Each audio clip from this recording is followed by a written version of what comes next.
salam sejahtera. Saya Siti Nur Akila Damia, kru Studio Prisma. Hari ini sekolah kami mengadakan kejohanan olahraga 2026 kali ke-33 di Matrix Global School Sendayan. Mari sama-sama kita saksikan kemeriahan di hari ini.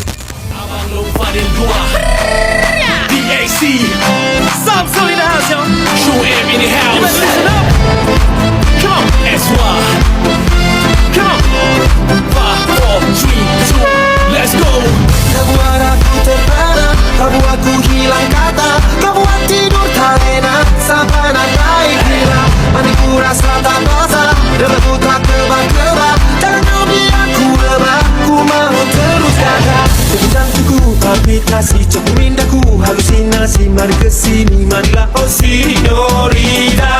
Debu jantungku palpitasi, cukup indahku halusinasi. Mari kesini, marilah oh signorina. Bagaikan bidadari dari syurga, kadang-kadang aku panggil kamu Senorita. Panggilan manja untuk buat kau suka, jatuh cinta Mamacita. Mamacita señorita, dia tidak pandang ego lembo, dia cuma cari yang jujur abang tak poyo. Mamacita señorita, cintanya bagi elektrik, bukan egocentrik. Dia suka piknik, pakai lipstick, film klasik, memang hot chick.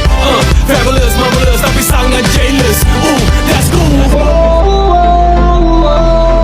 She's so fine, she's so good. Everybody in the hood say wanna know, email, Twitter, Facebook, IG, tell me baby. kau buat aku terpana, kau buat aku hilang kata, kau buat tidur tak enak sampai nak naik gila.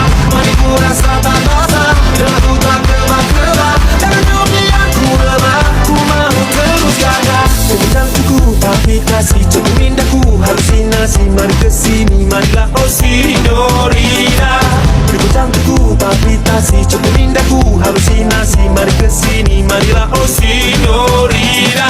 Look now 1, 2, 3 to the 4. Everybody get down to the floor. Jika ada salah sila abang let me know. Dia dari Kuala Lumpur. Mamacita señorita, Abang tiada Bangalore, bukan macam Pablo. Money cat flow, oh no. Mamacita señorita,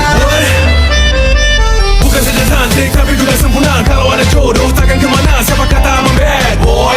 Siapa kata abang bad boy? I'm a good boy.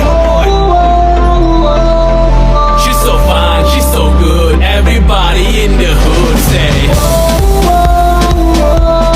wanna know, email, Twitter, Facebook, IG, tell me baby. beriku ruang sayangku, jangan kau kata no dulu. Ku mahu bukti padamu, aku soldadu kamu. Pakai tabung emas dulu, I will cash grenade for you. Aku lebih dari itu, I wanna go to Jana with you. Cukup-cukup.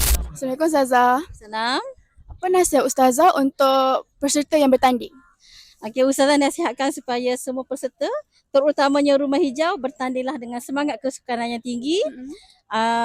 Jaga disiplin dan buat yang terbaik. InsyaAllah Hijau juara. InsyaAllah. Terima kasih Ustazah. Sudah main-main marah, aku rela, tapi rela engkau lah señorita. Let's go. Engkau lah señorita.